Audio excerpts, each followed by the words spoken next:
IVM. Opening an account is such a headache, and in most cases, filling out long forms, slow responses from the bank, and the sheer amount of documents I need to put together. I am someone who likes things simplified, and that is why I am looking forward to using the Jupiter Money app. It's a digital banking app that simplifies banking. Take opening an account, for example. It's completely paperless, and in fact, your PAN card and Aadhaar card are the only things that you need. The whole process takes only 2-3 minutes, and it's super easy to understand. You can check out jupiter.money to know more, or download the Jupiter app on Android and iOS to get started.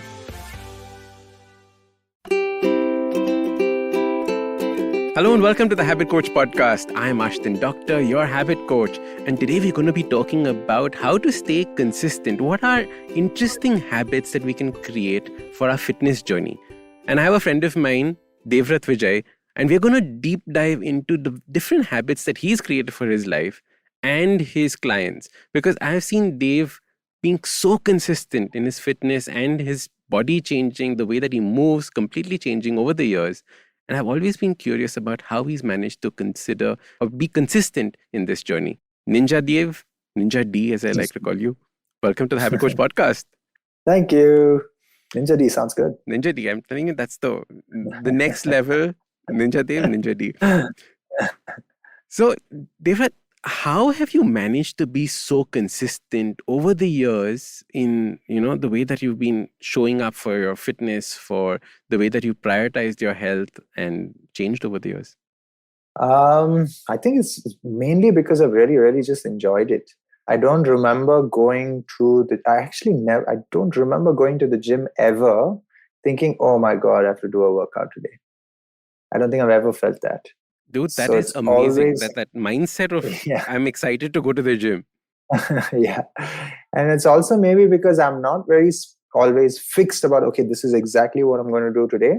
Like if I'm going to the gym, let's say I don't feel like lifting weights today and I'm not motivated enough to lift weights, I would still go and maybe do some flow work, or maybe I would go do some stretching.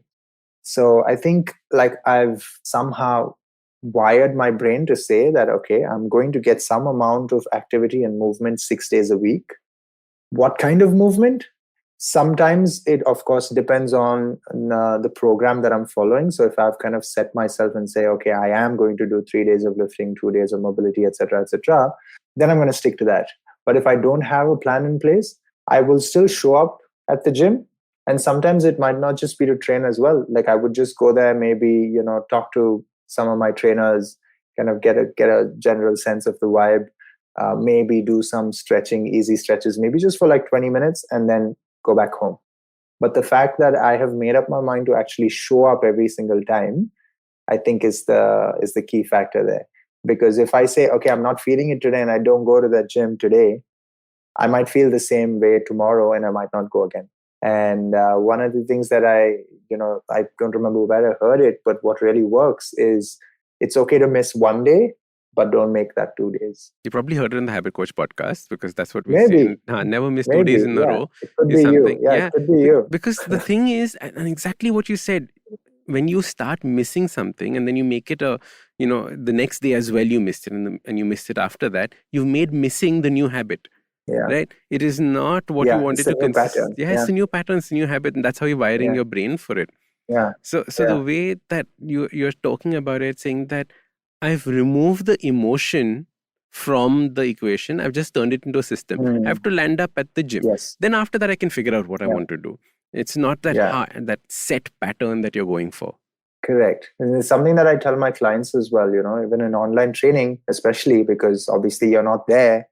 If it's one-on-one, if it's in-person training, you can physically lift somebody off the chair and say, come on, let's train. Of course, we don't do that. But, with online training, it's somebody and the kind of online training, one of the online training methodologies that we do is where we give the workout program to a client and they need to update us after they've worked out. So, and of course, they send us some videos for analysis, etc. But we don't really see them. It's not like a Zoom session sometimes. So there's a lot of kind of accountability, self-commitment, where the client needs to do it himself or herself. So one of the things that we kind of talk about there is don't think about, for some people who find it very overwhelming or like not motivated enough to kind of train, is to not think about the workout. Don't even look at, okay, these are the reps that I have to do, these are the movements that I have to do. Just go change into your workout clothes first. Then just go put on your shoes step by step. You're literally not even thinking about the next step. Then go walk to the gym, drive to the gym. Once you get there, you'll figure it out. So it's just about showing up sometimes. And that really, really helps most people. The minute that they start to overthink, the minute that they think, oh my God, 1 hour of exercise in the gym, oh my God, half an hour to drive to the gym itself, then your mind is finding multiple reasons not to do it. Correct. And as you said, building that pattern. So if I miss one day, you can still treat that as an exception and then show up the next day. But if you make it 2 days, then the third day you're going to be like, oh, anyway, I didn't work out the last 2 days. I can push it by another day. How does it matter? And that another day never ends. Yeah, it doesn't matter. So tell me, if you miss a day, do you beat yourself up about it? No, not at all. Never. So that's, again, a very, very important thing. You missing a workout and still not letting it affect you mentally is way better than you training every single day and still beating yourself up, right? So you could miss workouts for whatever reasons, let's say even for a week, but the idea is, let's say you're traveling or you were sick. The idea is that you still have to stay positive and you still have to say like, okay, that was not under my control. And maybe sometimes it was, and I kind of fell off the bandwagon, but it's okay. I'm going to bounce back. And the body is an amazing it adapts, like it's a machine that adapts. So the minute you kind of put it back into training, you jump back into whatever else you were doing, it's not going to take much, maybe a couple of days, maybe a couple of weeks for some people, but then you're going to bounce back and you're going to be exactly where you are and maybe even better. So it's just about having that kind of maturity to understand it's okay. It was just like a small road bump, but I'm going to get past that. But if you kind of get stuck in that, so sometimes you have to take 2 steps back, right, to take 3 steps forward. But if you get stuck when you're taking those 2 steps back, and if your mind stays there, then that's going to be a problem. So you always have to think ahead. Now, see, like I think I've been following you for probably 7 years. When did you start your Instagram? Oh, wow, really? Yeah. And I think right in the beginning of my fitness journey as well. So about the same time. Oh. When did you start Instagram? About 7 years? Easy, yeah. Right? Yeah. So probably Must have since been around then. 7 years. And yeah. Okay. I've seen you. Oh, I didn't know that. Yeah. Old handed. Kept Okay. liking all your posts, but like nobody noticed. Nobody noticed. Anyway, so the point was that I've seen you consistently through that, right? And do you ever feel that now, you're a public figure on Instagram, people are looking up to you? Do you feel the pressure of, I have to maintain this? I know lots of people who had become, fitness influencers and then suddenly fizzled off saying, man, there's too much pressure. I don't want to be a... How do you juggle that in your head? So I've somehow kind of distanced myself from what people are expecting me to post. So if you've been following me from the beginning, I was just posting stuff that I was doing in the gym. Correct. So it wasn't like, okay, I'm following this routine. I'm going to put up this thing on Monday, this thing on Wednesday, this thing on Friday. There wasn't really that kind of, it wasn't like a typical fitness influencer kind of a page, right? So it was more about, okay, these are the things that have worked for me and this is the advice that I feel like I can give you because I've gone through this process. And it's always been, about training, a little bit about nutrition and a lot about, habits and, stuff that can help you. A lot of a spiritual angle as well, because that's something that I connect with. And I did go through phases and I think I still go through those phases where I feel like I need a detox or like I don't want to, constantly be on the phone, and because that kind of gets to you. And I'm more like an outdoors guy. I'm more a nature guy. So for me to right now do what I'm doing is actually a challenge in terms of always being online or like running an online training business. Even when it comes to the gym, handling social media, etc., my work requires me to use my phone a lot. Ideally, if I did have the option of running these businesses without being on my phone, I would be the happiest person. I would, just take off somewhere. But since I can't do that, I try to find a balance. And I've gone through those phases. You would have seen where sometimes I would have been super consistent with my posts. Sometimes I would not maybe put up post, every this many days a week, but maybe I would put it up when I felt like. But I try to kind of be relevant in the sense that I probably still do put up stories, more consistently. But with posts, I have phases. and I've somehow not kind of put that pressure on myself saying, okay, I have to post now, otherwise my following is going to reduce. But I'm saying that the exercising part, the Oh, consistency okay. part, the habit Yeah, part, that like that hasn't shifted at all because of the pressure that no. you felt or any of that. Oh, no. So training is something that I do for myself. So that hasn't changed at all. Yeah, it would be pretty accurate to say like I've been super consistent from the time that I started. Correct. Because it's something that I do for myself. So I thought you were asking me earlier about posting. Posting to some extent is, of course, it's me, but it's also about projecting, right? Correct. It's also about, okay, this is what I want the world to see. So with that, I'm not super particular, even though I would love to be a lot more consistent, to be honest, to run obviously an online business and to have a successful Instagram page, of course, requires you to be a lot more diligent with that. And that's something that I'm working towards. But yeah, so like I mentioned earlier, one thing is the fact that, I love showing up and I kind of love putting in the work. So that automatically becomes an enjoyable process. And it's not something that you have to beat yourself up to do it. Second thing that helps, I would say, is kind of like sticking to a particular time of the day. Like if you want to train, just making it a part of your routine. Let's say if mornings work for you, just whatever happens, don't compromise that time. Like if 7 to 8 is your time to train, kind of stick to that time. Because then again, that's like, building patterns and your body is craving for that movement every day once you kind of, set that habit up. Have you figured out your favorite time slot? Well, unfortunately, because of my work, sometimes I have clients. On some days, I have clients in the morning. Some days I have some other meetings in the evening, etc. So I kind of have to juggle between. But if I could choose, early mornings are the best. Early mornings are the best. For my body, yeah, for my body and for how I kind of react to training and how my mind is a lot more focused the rest of the day. If I get my training done in the morning, nothing like it. I feel like Superman after that. Do you think there's a time when people should not be training? I think it's very individual. For some people, training in the morning, they feel like shit. Like waking up in the morning, for example, is very difficult for some people. Correct. So fair enough. As long as they're getting their hours of sleep.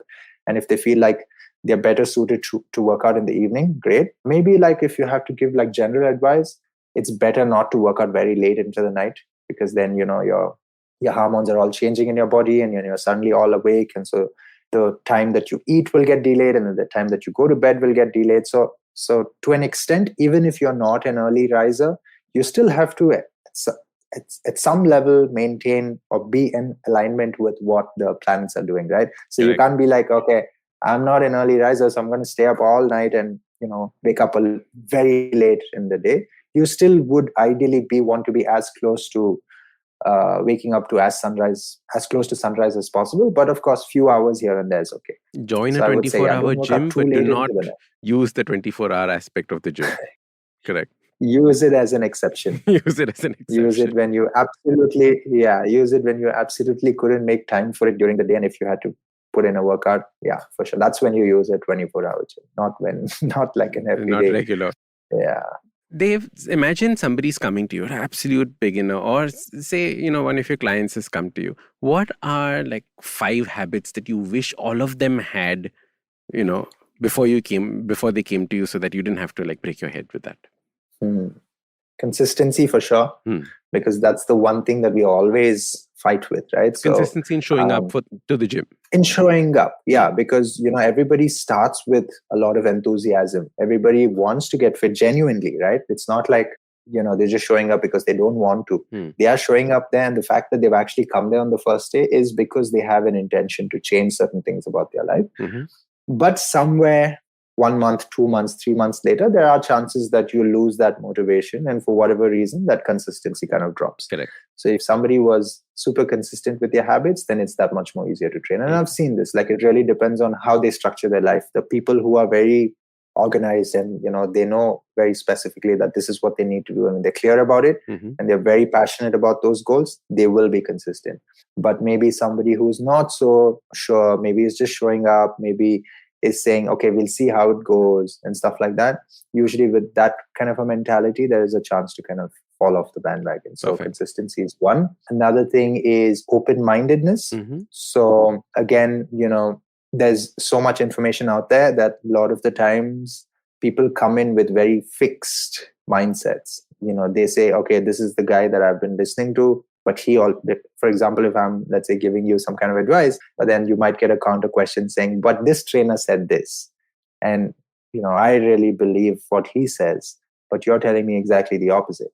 So I would say, like, if you are working with somebody, open up to their way of thinking, go into it with an open mind, and give them that opportunity to do something different with you, because the reason that you've come in there is to change certain things, right? In fact, one of my pet peeves is when people say, they say that you should be doing this.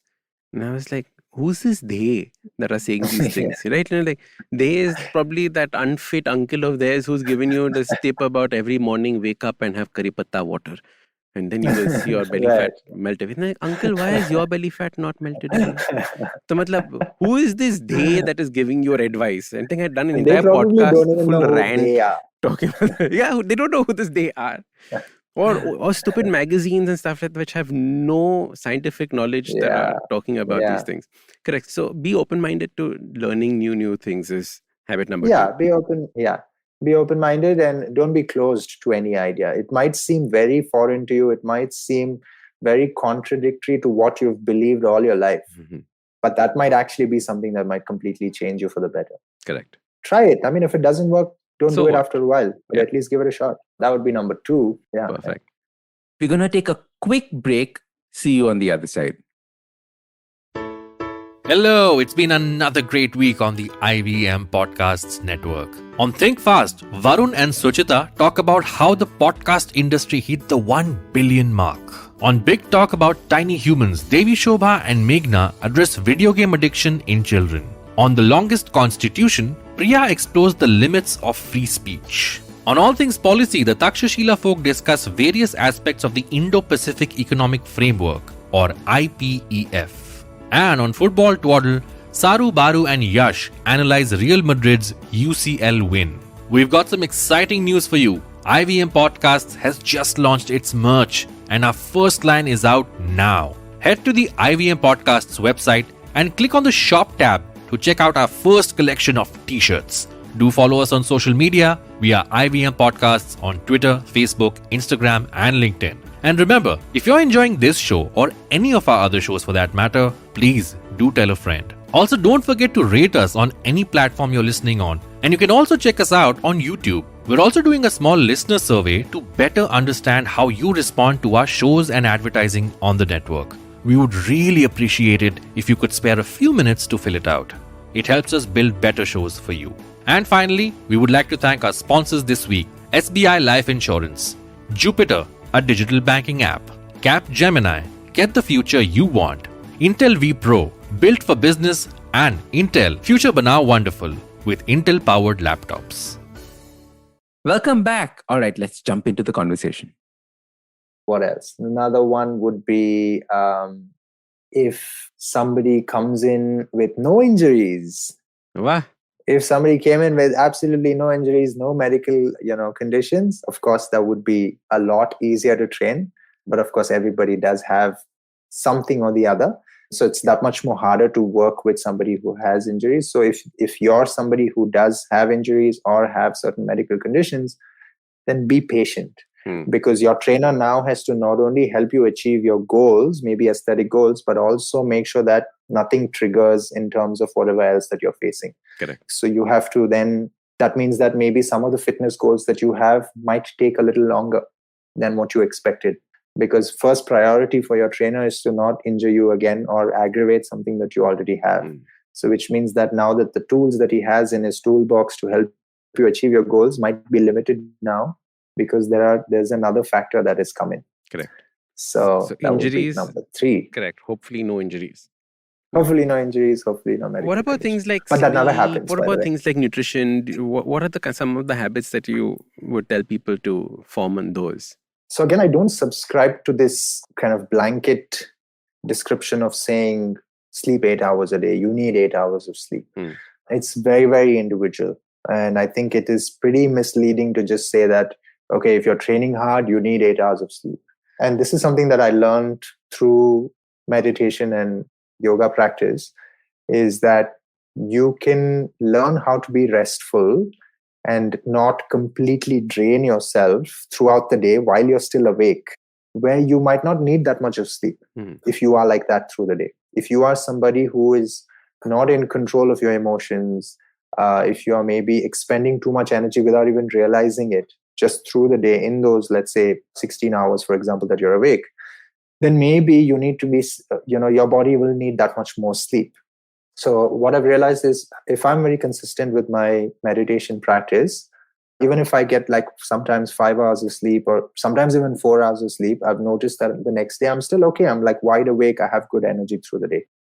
On some days, let's say, where I've not really done my meditation and I'm not in the right frame of mind and, work is affecting me or stress or whatever, even if I'm sleeping 9 hours a day, I will still, wake up and not feel ready to train. Correct. So in terms of rest, I would say, it's really individual. You have to figure out and you have to help your client figure out, okay, how many hours does that person really need? Of course, the easiest way to kind of, make it simple for people is, you say sleep more, but that's not necessarily true for everybody. I think sleep, but I would more restful is more important. More restfulness. Quality of sleep is so much more important than quantity, right? You might be waking up 20 times in the night because your kid might be kicking you or something or the other. But that is not good quality sleep, even though you're getting 8 hours of it. Yeah. And, a lot of people will say, no, I'm absolutely okay with drinking coffee and I still pass out after that. It doesn't keep me up. It doesn't work that way. But if you actually, do a little bit of research, you'll see that your quality of sleep might not be as good as when you did not have coffee. You might think that you have slept, but why are you still waking up feeling, not the greatest? Correct. Like you said, quality of sleep is affected. So, and then recovery, of course, is another aspect. For some people, recovery could be, spending a little bit more time stretching. For some people, it could be making sure that they are foam rolling. For some people, it could just be, okay, I'm not going to do anything today. On a Sunday, I'm going to do zero activity because I've really pushed my body for 6 days of the week. So again, finding that kind of your recovery balance is important. Lovely. Yes. Last question. What are 3 of your favorite habits that you're most proud of about your life? Like, what are the things that you're like, yes, I managed to do this and I'm so happy about it? Yeah. So one of the main things is the fact that I can consistently show up in the gym. And as I mentioned earlier, be happy to show up. So not just show up because I need to show up, but actually show up and, be happy. Like if I miss a couple of days of training, I'm not happy. So it's like a clear indication and my body is telling me, okay, let's get moving. So that's one thing that I would never, give up for anything.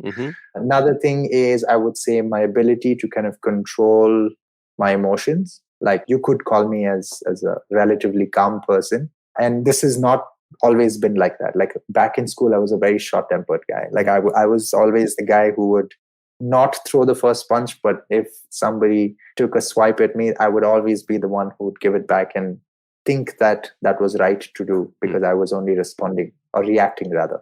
But now it's, I think a lot of things, led to that change. One is martial arts practice. I did a lot of martial arts, so that kind of calms you down because you also understand. So started with karate as a kid, did that for a bit, but then I explored kickboxing, which I did for a couple of years, and I also became a kickboxing instructor.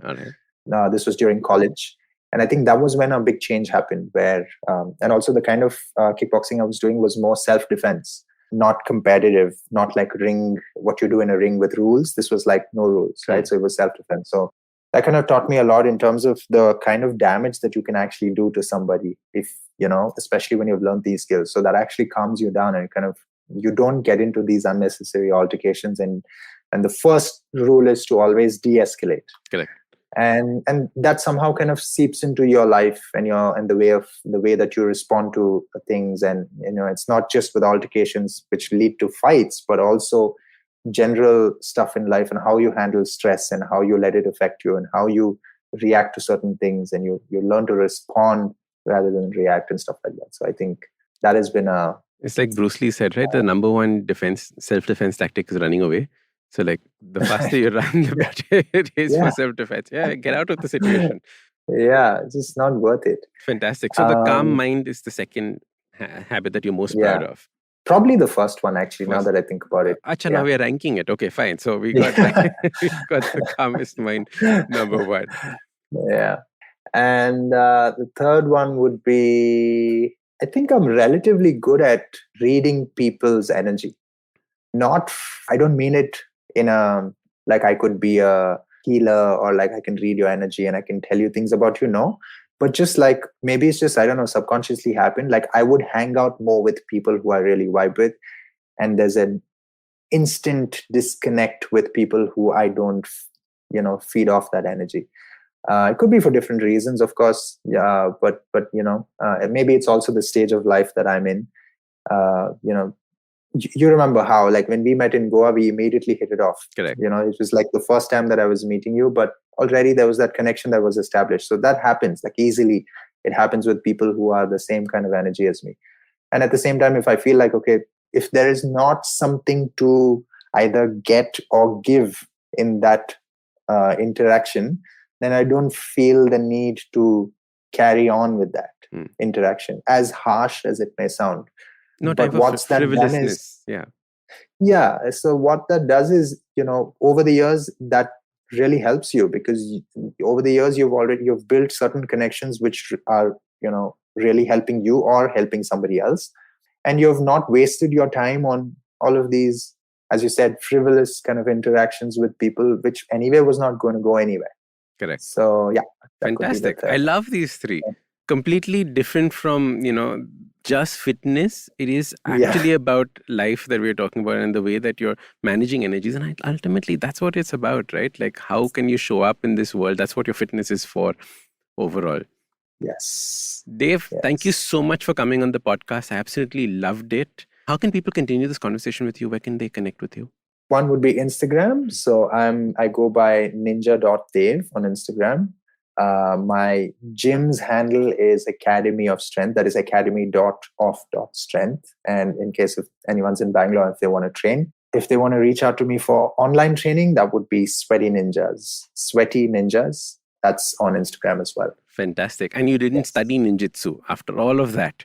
I did. I tried it. Oh, you did? I did. And I absolutely loved it, by the way. But so what happened? Assassination wasn't part, like, a cup of tea. So like I told you, right, I was doing kickboxing earlier, and that was it's very hard style, right? It's striking. And I saw myself slowly graduating towards more subtler forms of martial arts. So I did like a little bit of BJJ, and as I said, like I explored ninjutsu, but that was just for like a couple of months, to be honest. Like, it's not like I dived deep into it. But ninjutsu, what I liked about it is the concept was it's an art of war. Okay. So it's not what the American movies have always told you, like these guys in black and just like, jumping over roofs. Yeah, most of the ninjas actually were plainclothesmen. Yeah. And then there were the warrior kind as well, which is like if they were going to war, these guys were fighting, let's say 14, 15 hours a day without a break. If you're going to be fighting like that, then every single move of yours has to be calculated, because you can't waste energy, right? And firstly, some of these guys are wearing like super heavy armor and their weapons are very heavy, etc. So the whole concept was that you move only as much as required and you move in the most efficient way. And that really struck a chord with me, because, I mean, of course, ninjutsu is a lot more than just that, but this is one of the aspects. And I realized that's the way that I want to move. That's the way that I want to train. That's why, even on my bio and my Insta, it's about efficient movement. So somewhere that's the connection that that's what I took the most out of those 2 months of training ninjutsu, is just trying to make my movement as efficient as possible, as less friction as possible. Yeah. Did you ever practice the mantis walk? We did a bunch of stuff, but the mantis, I did it when I did Kung Fu.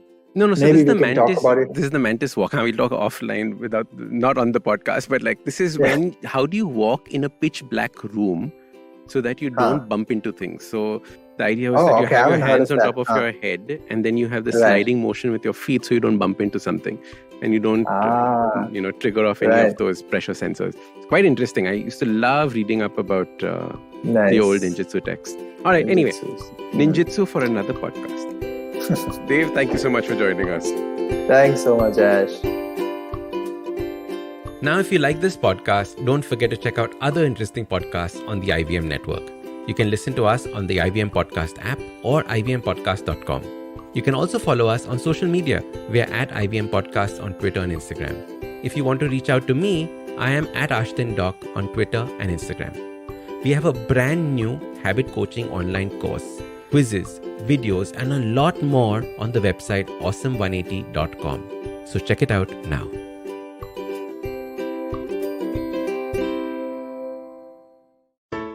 There's a quick survey to fill out on ivmpodcast.com/survey. It lets us know a little bit more about who's listening to us. And you know what? We're going to do a few prizes. So, we'll do a random drawing of maybe 10 people and we'll send you all some swag. Remember, that's ivmpodcast.com/survey where you can fill out the survey. Don't you think that if everyone around you is getting smart, you better be smarter? Hey there, I'm the traveling professor Siddharth Deshmukh and I'm back with season 2 of my podcast to make you smarter. Smarter with Sid. What's this season's focus about? Well, it's about 10-minute nuggets that will make you stand out at work. It's time to go from smart to smarter. Tune in every Tuesday and Thursday and become smarter with Sid.